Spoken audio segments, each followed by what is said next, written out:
Hello students, welcome to the class. So we have started our geography first chapter, India's size and its location.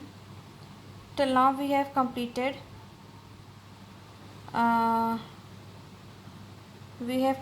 from here till here that there is a time lag of 2 hours between Gujarat to Arunachal Pradesh, and today we have to start our chapter from this paragraph, India and the world. So in this paragraph you will see what are the connections and positions of India with the rest of the world. Where does the Indian land masses lie in the world or on the global map? The Indian land masses has a central location between the East and the West Asia. Where does the Indian land masses lie? On the central location of East and West Asia. India is a southward extension of the ancient continent. Where is India's extension is from southward of the Asian continent. The Trans-Indian Ocean routes which connect the countries of Europe in the west and the countries of East Asia provide a strategic central location to India. Note that the Deccan Peninsula protrudes into the Indian Ocean, thus helping India to establish close contact with West Asia.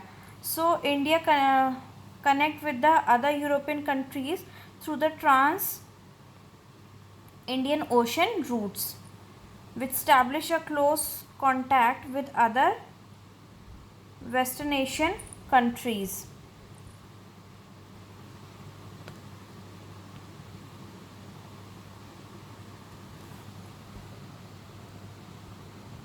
This is the map of India. This is the map of world where you can see the trade and commerce route. India is connected with all the world with the trade and commerce. So India's contacts with the world have continued through the ages, but her relationships through the land routes are much older than the maritime contacts. So what is the meaning of maritime here? Connected with the sea. So as you all know, sea connections are land routes are much older than the sea connections. Though in ancient times there were no ships or there were no transportation through water, so land route is much older than the sea routes. The various passes across the mountains in the north have provided passages to the ancient travelers, while the ocean route restricted such interaction for a long time. The ancient travelers which came to India through mountain passages, as there were no ships or water transportation at that time, so they can't travel through the water.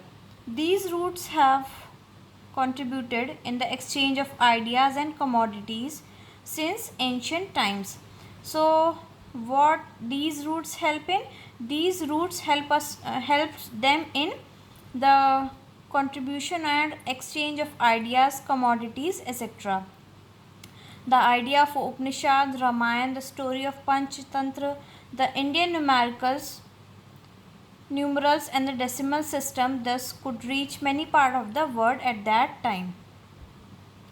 When any ancient traveler, जब पहले के time पे कोई भी ancient traveller कहीं से यहाँ पे इंडिया में आता था, तो यहाँ की जो भी कमोडिटीज़ रहती थी या जो भी ट्रेडिशनल सिस्टम्स होते थे, डेसिमल सिस्टम और बार्टर सिस्टम, ये सारी चीज़ें वो अपने साथ में फॉलो करके और आइडियाज़ इसके लेकर के अपने कंट्री में जा कर के ये सारी आइडियाज़ को स्प्रेड करता था. The Indian the spices, muslin and other merchandise. What is this muslin? Muslin is a type of cloth, and other merchandise were taken from India to different countries. These traveler took these spices, cloths, and merchandise with them, and take all these things to their country, so that there is an exchange of ideas or exchange of commodity maintained in the country, and there is a connection with the other countries also. On the other hand, the influence of Greek sculpture and the architectural styles of dome and minarets. Minarets are where Muslims do prayer, the type of the design of a mosque from West to West Asia can be seen in different parts of the country. India shares its land boundaries with Pakistan and Afghanistan. Wait a minute. Now you will see India's neighbors. So India situated in the central of the world, and what are their neighbors? We all have neighbors. As for example अगर आपके भी जहाँ पे घर होंगे तो वहाँ पे आसपास आपके नेबर्स होंगे. तो इंडिया जहाँ पे सिचुएटेड है वहाँ पे उसके आसपास में भी नेबर्स होंगे. And who are these? We will continue this tomorrow.